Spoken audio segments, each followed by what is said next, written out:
Hello, and thank you once again for joining me on my program. I have a message today that in some ways it's difficult to even present. In fact, it's so difficult that I've entitled it No Title. That's the name of my program today, No Title. I want to speak to what I believe is, if not just me, I really believe it's most of us at one point or another have gone through this season of our life that's difficult. In fact, it's something we probably haven't walked before. And it doesn't feel like one of the seasons we're used to. We couldn't call it spring for sure, and it's not summer. It doesn't really feel like fall, and it's certainly not winter. It's something we've never gone through before. And so it's like there's not a rule book. We just don't know what to do. In fact, there's a numbness that settles in, and it's pain, and it's just a quietness that we don't have words for. And if anybody were to ask you, well, what season of life are you in right now? You'd say, I can't even think of a title for it. That's today's message. I wonder if there are those out here today that maybe you've just lost a loved one. Maybe you cared for that person for days, weeks, months, years, and now they're gone. And when they left, you loved them and you had cared for them. And now a deep, deep numbness settles in for a season. One that's just not, that you don't have, so to speak, on your calendar. It's just there. How about those that maybe you've received a report from the doctors that said, go home and put your things in order. There's nothing more we can do. You see, that would be a numbness, a no-title season if we were to ask you today. How about those who are watching from the inside of a prison? Maybe you go night and morning with the same no-title feeling, a numbness. You didn't intend for your life to be there, but it is there. I don't think anyone would pick this period of no title for our lives, no matter which scenario, and I didn't even touch the majority. I just picked 3. We had all, at one time or another, will enter these. If we're not there now, we'll enter them, or else we've come through them. Sometimes we would ask God, why? Why, God? Why? But you know, no matter what, we have to recognize that God is sovereign. Well, what does sovereign mean? It means He has the final word. It means that He's the ultimate power and authority. And I guess it really comes down, do we trust Him? Do we really trust God? If so, then sovereign is okay. If we trust God, then sovereign is okay. Think about that for just a little while. I thought of the story of Job. God allowed Job to be tested. In fact, Job lost everything. He lost his houses, he lost his animals, he lost his family, and he lost his own health. And it came to a point where Job had to recognize that God was sovereign.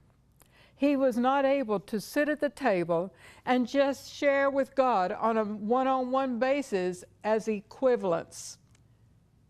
God was way up here, and here was Job.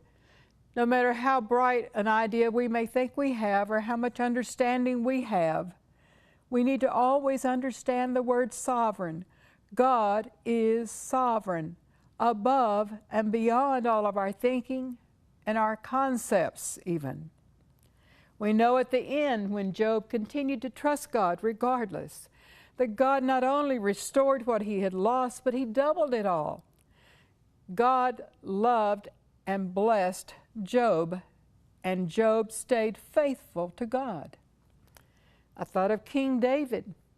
There were many times where King David, before he actually took the throne, was in hiding in caves and mountains and the wilderness even, away from King Saul. David's life was threatened. And he had no cause to threaten David, but he did. So here was David, never understanding what he had done to deserve such treatment, but he had to run and to hide all the time. But he trusted God, no matter what. He trusted God. We know God lifted him up, and he was assigned to the throne and given an eternal name, but it's because he trusted God. Do you trust God knowing that he is sovereign? Do you trust him no matter what? David talked about a sacrifice of praise during his time of struggle. And one time, even here on this station, I taught about the sacrifice of praise for my personal life. And the Lord has shared with me I need to bring that testimony back again. So I want to share quickly with you. There was a day at work that had been such a hard day that it felt like all the air had been knocked out of me. I felt lower than low. I had to look up to see bottom that day. I couldn't breathe without tears almost pouring. And yet I had to drive home. So driving home, I get this impression from the Lord very clear. He says, sing to me a song that I knew. We bring the sacrifice of praise into the house of the Lord. I said, Lord, you know I can't sing right now. I didn't even talk it. I thought it. I prayed it in my mind, in my spirit. You know I can't sing right now. I don't have strength. He said, sing to me that song. I argued back and forth with the Lord that I didn't have strength to sing. And finally, I said, we bring the sacrifice of praise into the house of the Lord. And as I did, tears flowed and dripped down into my lap as I was driving home, and I would try to dab my eyes and drive, and he said, do it again. I did. He said, do it again. I did. Do it again. I did, and I found with each time that I repeated, we bring the sacrifice of praise into the house of the Lord, I began to be stronger and stronger and stronger. My voice came back. My spirit lifted.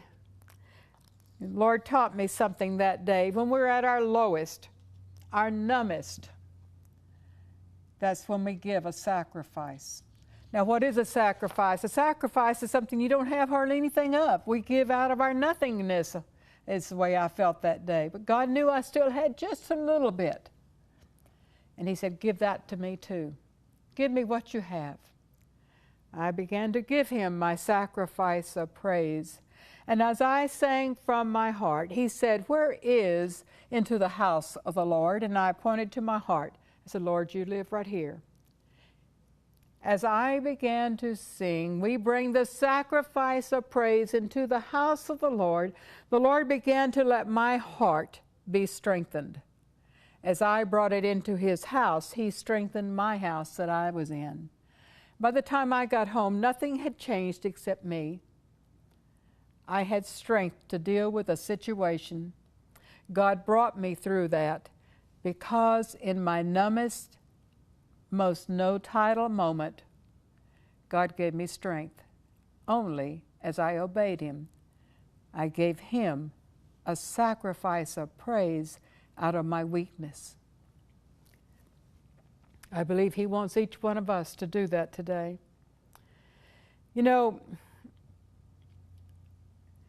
I can't explain why God does things. He's sovereign. And this message came out of a personal numbness this past week. Oh, it hurt to the core. I received a text from Kenya. A dear, dear Kenyan daughter, friend of mine, had died during childbirth. Her and the baby died. Oh, how I loved her. But you know who else loved her? Her sweet little husband, a minister husband.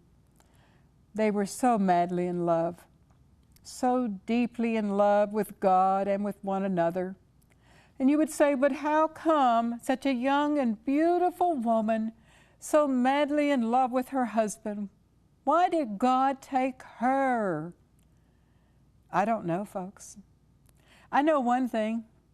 My God is sovereign. He thinks so much higher than I do. And I know I trust Him. Oh, I sat there just numb, and then tears, and then numbness, and then tears. And then I realized I just needed to give God a sacrifice of praise. I thanked Him for everything I could think of, and God began to give me peace. Now, I say this story today because I want you to remember a little minister husband who has lost his wife and his child. Pray for this little minister. He doesn't need a name. He needs your prayers. God knows who he is. There are many of you today that you are in need of prayer, and we want to share with you as well. Send your prayer requests to me, and let me pray with you. Through those prayer requests, I will hold you up just as I have given you one just now. Isaiah 40:31. But those who wait on the Lord shall renew their strength. They shall mount up with wings like eagles. They shall run and not be weary. They shall walk and not faint. I encourage you today to wait on the Lord. Be of renewed hope. I ask you over and over today, is God sovereign, and do you trust Him in His sovereignty? Do you trust Him with your life and the life of the ones you love? We have to, folks. You know, He has more titles for our tomorrows if we'll just trust Him with the one we're in right now. But we must learn to trust Him in today's title, even if it's a no-title moment. Trust Him now. He's got title after title after title for our life. He has the fall, the spring, the winter, the summer. All seasons are there. But we must trust Him in this one right now to enjoy every season that He has for us in the future.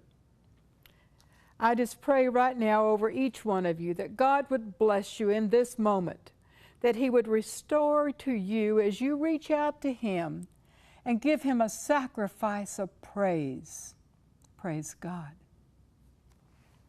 We hope you've enjoyed Fresh Manna for Today with Evangelist D. Levens. For more from Dee, read The Long, Long Night, The Story of Destiny, and Echoes from God, a Christian study book for growing deep and strong in the faith. Connect with Dee and purchase her books at dlevens.com.